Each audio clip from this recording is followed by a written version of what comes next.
कर्नाटक में वक्फ विवाद ने हिंसक रूप ले लिया है। कर्नाटक के विजयपुरा कलबुर्गी, बीदर और शिवमोगा के किसानों ने आरोप लगाया है कि वक्फ बोर्ड द्वारा उनकी जमीन खाली करने के लिए नोटिस जारी किए गए हैं, जबकि वे एक सदी से अधिक समय से उस पर खेती कर रहे हैं और उनके पास अपने स्वामित्व को साबित करने के लिए सभी प्रासंगिक दस्तावेज हैं। इस आरोप के बाद सिद्धरामैया की सरकार बैकफुट पर है, जबकि बीजेपी ने इसके खिलाफ 4 नवंबर को राज्यव्यापी प्रदर्शन का ऐलान किया है। कर्नाटक में वक्फ भूमि विवाद को लेकर कई जगहों पर तनावपूर्ण स्थिति बन गई है।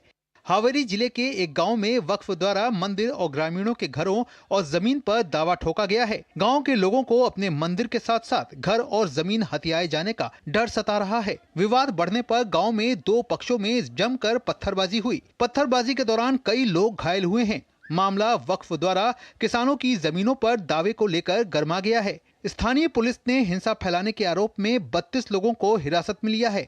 हालात पर काबू पाने के लिए पुलिसकर्मियों को गांव में तैनात कर दिया गया है। ये भारत में छोड़ के किधर भी वक्फ बोर्ड नहीं है। ये वक्फ बोर्ड का जरूरत क्या है इंडिया में? ये कौन लगाया?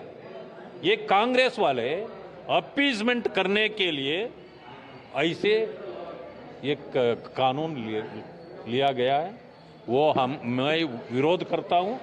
इस बीच कर्नाटक के भारतीय जनता पार्टी के विधायक बसनगौड़ा पाटिल ने प्रधानमंत्री नरेंद्र मोदी को वक्फ से जुड़े मसले पर पत्र लिखकर वक्फ संपत्तियों का राष्ट्रीयकरण करने की मांग की है। पत्र में उन्होंने लिखा है कि मैं विनम्रता पूर्वक आपके माननीय कार्यालय से अनुरोध करता हूं कि निष्पक्ष प्रशासन सुनिश्चित करने और आगे अन्याय को रोकने के लिए वक्फ संपत्तियों का राष्ट्रीयकरण करने पर विचार करें। मौजूदा कानूनों द्वारा सशक्त वक्फ बोर्ड कथित तौर पर व्यक्तियों, किसानों और लंबे समय से चली आ रही धार्मिक संस्थाओं जिनमें वक्फ से संबंध नहीं है के स्वामित्व वाली संपत्तियों पर अतिक्रमण कर रहे हैं।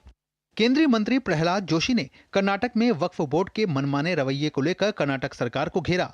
वहीं वरिष्ठ भाजपा नेता रविशंकर प्रसाद ने भी वक्फ बोर्ड को लेकर कांग्रेस की कर्नाटक सरकार पर जमकर निशाना साधा। They want to take over the position of the Hanuman temple. So what else they need? And most unfortunately, one CEO of the Jilla Panchayat, he has ordered this.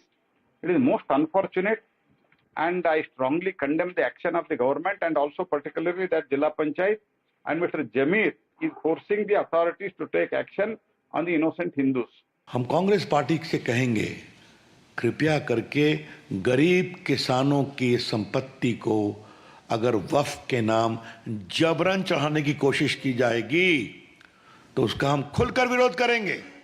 हालांकि विवाद सामने आने के बाद कर्नाटक सरकार बैकफुट पर है। कर्नाटक सरकार ने भाजपा के आरोपों को गलत करार दिया है।